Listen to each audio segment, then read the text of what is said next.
The actor, and you will hope that he will be good at it, is going to try and persuade you that it's for real. So that he will so move you that you are crying or sitting in anxiety upon the edge of your chair. And so the audience is almost persuaded to be taken in. Now, what about if this would happen with the very best actor of all, the great actor? The audience would, of course, be completely taken in. But in this case, of course, the actor and the audience are the same, the self. The self has thus the capacity to abandon itself, to forget itself, to hide from itself, and thus to make the most completely convincing illusion, but in play. And so the activity, the creative activity of the Godhead in Hinduism is called Leela, which means play. Our word lilt is related to it, I think. But so also in the book of Proverbs, you will find a discourse being given by the divine wisdom. The Lord possessed me in the beginning of his ways before his works of old. I think it's the 22nd chapter of Proverbs, in the course of which the wisdom says that its delight was to rejoice, the King James Bible says, in the presence of God and with the sons of men. But the Hebrew translated rejoice says play. Rejoice is a sort of dignified Elizabethan, but it says play. And St. Thomas, aware of this, said that the divine wisdom was above all to be compared with games, because games are played for their own sake and not for any sort of ulterior motive.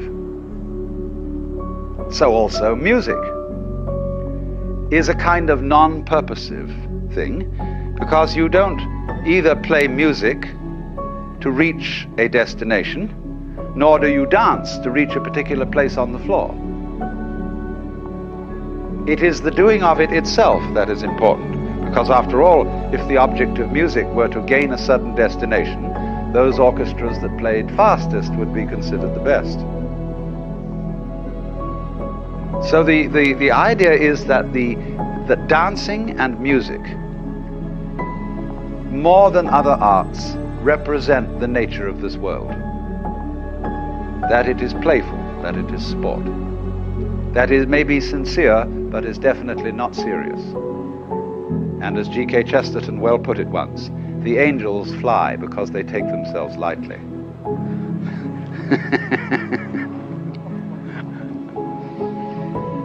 How much more so the Lord of the angels? So if a beautiful lady should say to me, I love you, and I were to reply, are you serious or are you just playing with me? That would be quite the wrong response, because I hope she's not serious and that she will play with me. I should say, are you sincere or are you just toying with me? Because you see, the word play has many different senses. A person who is playing the organ in church is certainly not doing something trivial. When you go to see a play called Hamlet, you're not seeing something trivial. When the concert artist plays Mozart, he is certainly entertaining you, but it's not a trivial entertainment.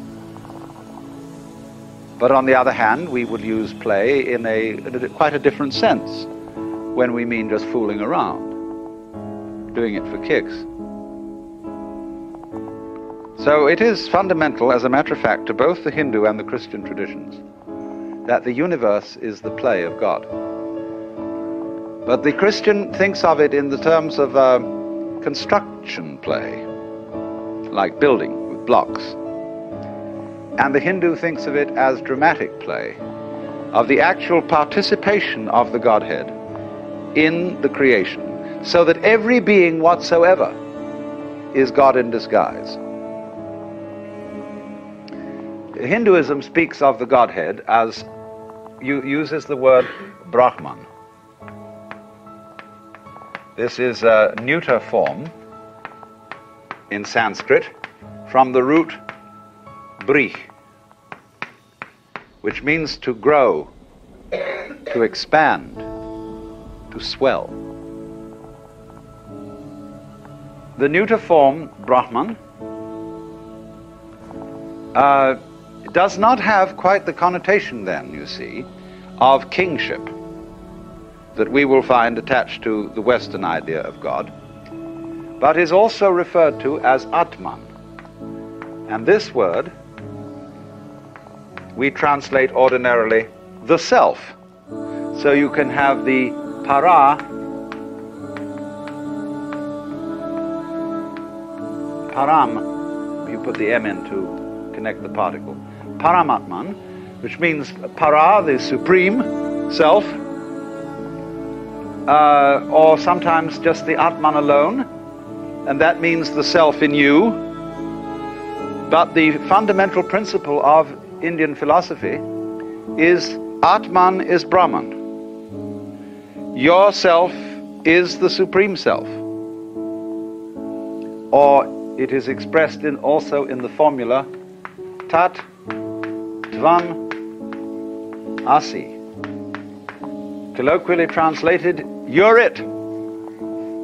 Or Tat, that, Tvam, Latin tuam, you, Asi, are. You are that thou art. Tat, of course, is the first word uttered by a baby. Da, da, da, da, da, da. And fathers flatter themselves that it's saying da-da. It's not. It's saying that. Da, da, da, da, da, da. And so it's pointing to thatness in everything. It's very important to see this. Because everything is just that.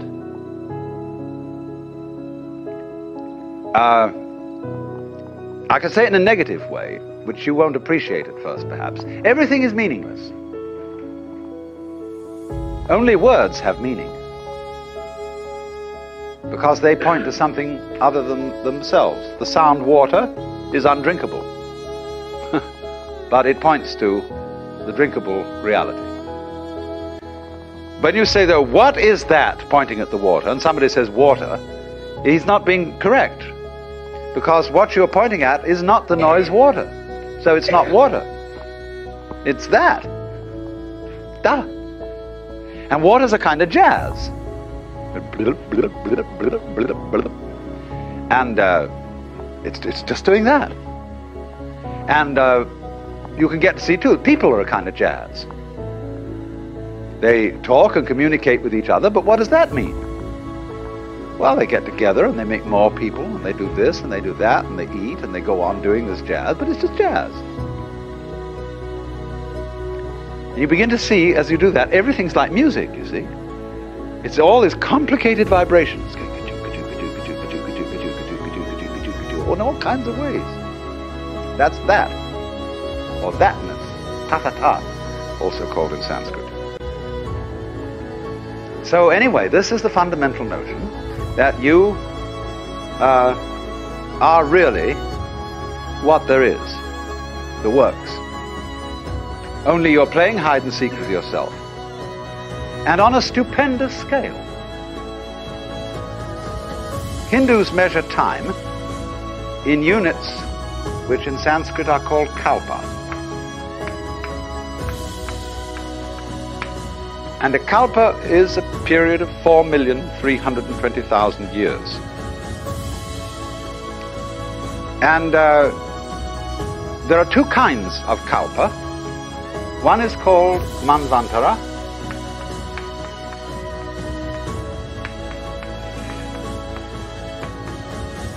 and the other is called pralaya.